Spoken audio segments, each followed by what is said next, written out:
मुझे बहुत पसंद है ये बात, जब यीशु मसीह 8 दिन के थे तब उनकी मां और उनके पिता उन्हें मंदिर ले गए थे। उस मंदिर में एक व्यक्ति ने उनको अपनी गोद में उठाया जिसका नाम शिमोन था, और उसने यीशु मसीह के आने वाले जीवन के विषय में एक भविष्यवाणी की। और उस भविष्यवाणी में उसने कहा, यह बालक बहुतों के उठने और गिरने का कारण होगा।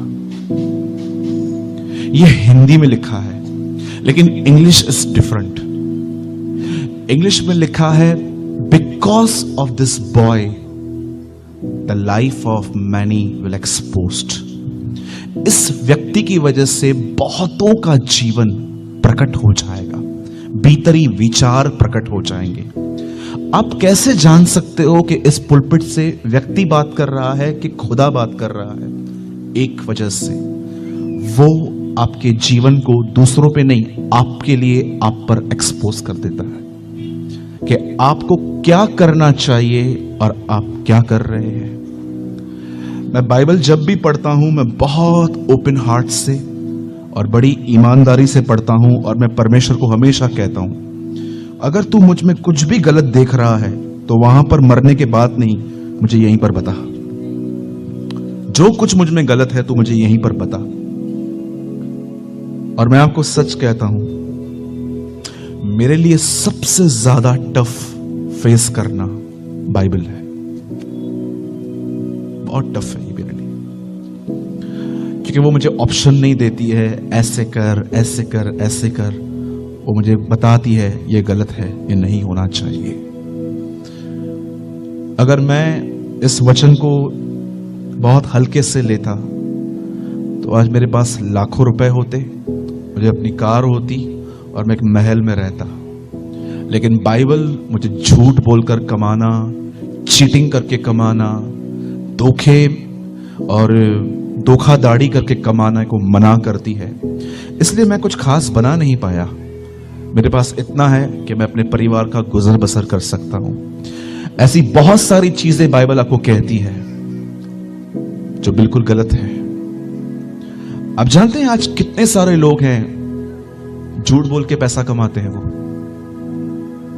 हर लाइन में झूठ है। कहावत सुनिए आपने, झूठों ने झूठों से कहा कि सच बोलो। बहुत सारे लोग ऐसे ही हैं, 200 रुपए कमाने के लिए झूठ बोलते हैं, 500 रुपए कमाने के लिए झूठ बोलते हैं। अगर आप आज किसी से भी पूछोगे ना कि दुनिया में 2 सेवक कौन से हैं, आप किसी से भी पूछोगे ना दुनिया में कौन सी 2 ताकतें हैं, सब आपको कहेंगे परमेश्वर और शैतान। और बाइबल इस चीज को रिफ्यूज करती है। बाइबल कहती है 2 ताकतें हैं, परमेश्वर और धन, मनी एंड गॉड। और आपको एक चुनना पड़ेगा, आपको एक डिसाइड करना पड़ेगा। ऐसे ऐसे टफ डिसीजंस करने, ऐसे ऐसे टफ डिसीजंस लेने के लिए बाइबल हमें बात करती है।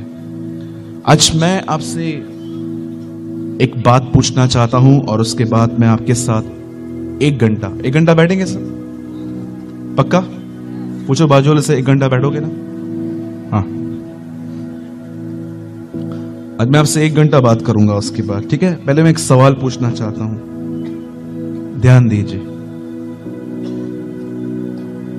मुझे पता है मैं ये बात बहनों की प्रेजेंस में कह रहा हूं, लेकिन सच है ये।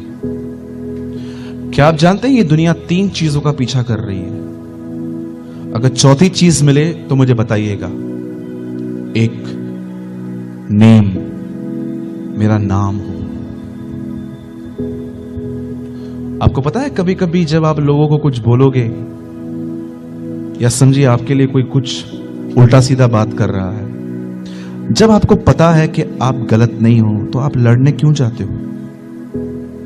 क्यों आप ऐसे मुक्के मारते हो टेबल पे खड़े होके, मैं गलत नहीं हूं, मैं सही हूं? क्यों? क्योंकि आप अपने स्टेटस को मेंटेन करते हो। पर कभी आपने यीशु को यह सब करते हुए पाया? लोग उसे कहते थे तुझ में दुष्ट आत्मा है, तू पेटू है, तू पियक्कड़ है।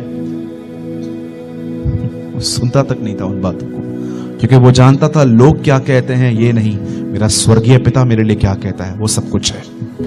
यू नो, आज दुनिया नाम के पीछे है। मेरा नाम हो, बहुत सारे लोग मसीह का नाम भी इस्तेमाल करते हैं ऊपर जाने के लिए। एक परमेश्वर के जन ने कहा, use your mic for God but don't use God for mic. इस माइक को परमेश्वर के लिए यूज करना, पर कभी खुदा को यूज मत करना इसके लिए। लेकिन आज लोग करते हैं। मैं 85 देशों में गया, मैं 90 देशों में गया, तो हम क्या करें? बूस्टिंग, अपनी बड़ाई, मैं यहां जाता हूं, मैं वहां जाता हूं, मेरे लोगों ने, मेरे हाथों से इतनों ने बपतिस्मा लिया। आपसे पूछा हमने? मैं पहले 100 लोगों में प्रचार करता था, अब 1000 लोगों में। ओ, सेल्फ बूस्टिंग। बॉम्बे में तो बहुत होता है ये सब नौटंकियां। आज लोग किसके पीछे हैं? बोलो, नाम के पीछे। दूसरा, पोजीशन। बोलो, पोजीशन। जितने भी पास्टर्स जी बैठे हैं, मैं आपको सच कहता हूं, अगर अपने लोगों को परखना है ना, 2 महीने उनको प्रचार दो, फिर अचानक उनकी मिनिस्ट्री बंद कर दो, आपकी चर्च छोड़ के चले जाएंगे, आपकी सेवकाई छोड़ के चले जाएंगे। मुझे वर्शिप दो, मुझे प्रचार करने के लिए दो, नहीं दोगे तो मैं चला जाऊंगा। कल क्यों जाएगा? तू आज ही जा।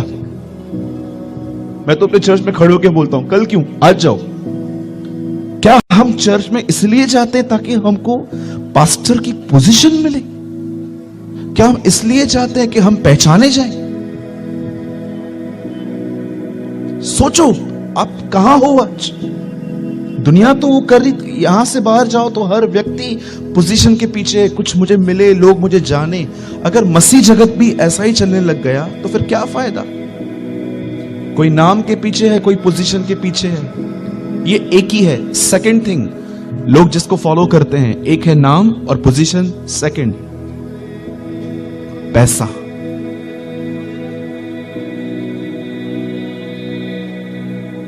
सब लोग पैसों के पीछे हैं आज। पैसा पैसा पैसा। शैतान ने उनके मन में यह बात डाल दी है, पैसा नहीं होगा तो जीवन नहीं चलेगा। मैं कहता हूं गलत है। खुदा नहीं होगा तो जीवन नहीं चलेगा, बिल्कुल नहीं चलेगा। थर्ड थिंग, ये दुनिया जिस चीज का पीछा कर रही है, और I am really very sorry, इस ग्रुप में मसीह लोग भी कुछ शामिल हैं। जानना चाहते हैं? सेक्स। आज किसी को भी आप बोलो अपना फोन दो, नहीं देंगे आपको। क्यों? कचरा भरा पड़ा है,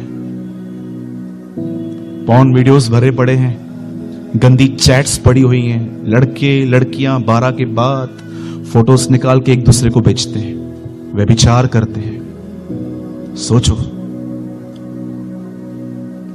अगर आप आज किसी को कहो गर्लफ्रेंड रखना गलत है तो आपको पागल समझेंगे। Bible never support girlfriend boyfriend relationship. आपको पता है, बाइबल इन चीजों को सपोर्ट नहीं करती है। बाइबल शादी को आदर देती है। God honour marriage. आज मैं आपसे पूछना चाहता हूं, आप किसका पीछा कर रहे हैं? पैसों का, पोजीशन का, वासनाओं का, कि उस सच्चे यीशु मसीह का जो हमारे लिए मरा? मैं जानता हूं आपको मेरी बातें शायद अच्छी नहीं लगेंगी, क्योंकि बहुत टाइम के बाद समझ में आती हैं बातों को, कुछ बातें। यीशु मसीह जब पैर धो रहा था चेलों के, तो वो कहता है जो मैं कर रहा हूं तुम अब नहीं समझोगे, लेकिन एक टाइम आएगा जब तुम जानोगे।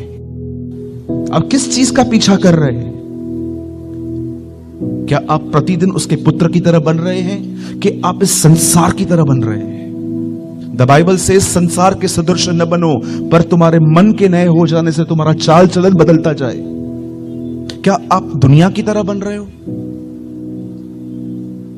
जवान लोग पबजी खेल रहे हैं, दुआ करने के लिए समय नहीं है उनको, बाइबल नहीं पढ़ रहे हैं, पबजी खेलने में होशियार है।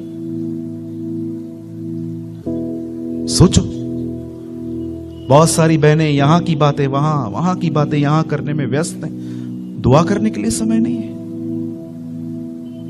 निंदा करने के लिए 1-1 घंटा है हमारे पास, लेकिन जब दुआ के लिए समय है, मैं बिजी हूं, मेरे घर में मेहमान आए हैं, आज का सबसे बड़ा झूठ है मैं व्यस्त हूं।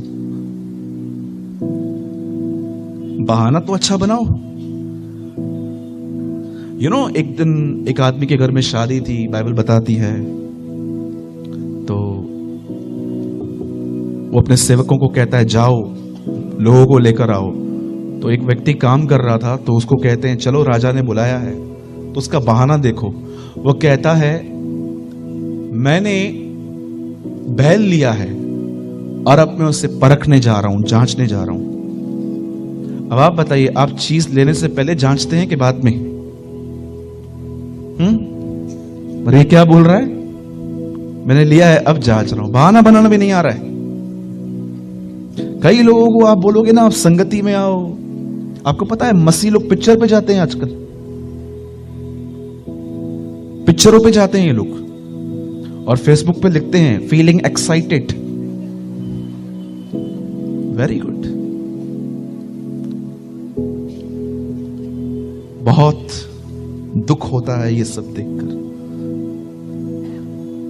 लड़का लड़के से शादी कर रहा है, लड़की लड़कियों से शादी कर रही है और मसीह लोग दुआ नहीं कर रहे हैं कि ये सब प्रभु लोग पापों से निकले। वो मूवीज देख रहे हैं, पबजीज खेल रहे हैं, चैट्स में बिजी है, निंदाओं में बिजी है। ये हर जगह हो रहा है आजकल। बॉम्बे डूबा हुआ है इनमें। आज मैं आपसे कहना चाहता हूं, are you a true Christian? क्या आप एक सच्चे मसीह हो? क्या अपने पास्टर को कहते हो पास्टर जी मैं आपका बर्डन उठाने के लिए रेडी हूं, मैं भी दुआएं करूंगा, मुझे बताइए, मुझे लिस्ट दीजिए उन लोगों की जो चर्च छोड़ के चले गए हैं, मैं उनके लिए आंसू बहाऊंगा। Are you stand with your pastor? क्या समझते हैं आप एक पास्टर की जिम्मेदारी क्या होती है? ब्लेम लगाने में तो नंबर 1 है हम। पास्टर घर पे नहीं आता है, प्रेज द लॉर्ड नहीं करता है, ऑफरिंग मांगता है। कभी उससे पूछा है उसका पेन क्या होता है? कभी जाना है उसका दर्द क्या होता है? कितनी बातों को सहन करता है। कलीसिया में 100 लोग आते हैं, 100 लोगों का स्वभाव वो बर्दाश्त करता है, चुप रहता है, कुछ बोलता नहीं है कि कहीं छोड़ के चले ना जाएं। Are you respect your pastor? Complaints तो बहुत करती हैं बहनें और भाई लोग। मैकविन भाई तेरे पास आया था क्या? हाँ आया था। मेरे पास तो नहीं आया था। क्यों? वो क्या है ना, मैं ऑफरिंग नहीं देता हूं ना, इसलिए मेरे पास नहीं आता है। अच्छा, वो ऑफरिंग के लिए काम करता है? कभी आपने कॉल किया है अपने पास्टर को, ब्रदर मैं सो एंड सो पर्सन बोल रहा हूं, मेरे लिए कुछ काम है ब्रदर, मैं झाड़ू मारूं आज कलीसिया में, मैं पोछा मारूं? मैं अपने कलीसिया में 3 साल तक मैंने जूठे बर्तन धोए थे अपने पास्टर के। एलिशा को देखो, उसकी एड्रेस है, वो एलिया के हाथ धुलाया करता था। मेरे भाइयों और बहनों, ये समय है गंभीर बनो, टाइम पास करना छोड़ दो। मुझे बहुत पसंद है डीएल मूडी की एक पोयम। वो कहते हैं give my old religion I don't want new. वो कहता है मुझे वही दे दो जो संतों ने रखा था, मुझे ये आज की नई मसीहत नहीं चाहिए। I want old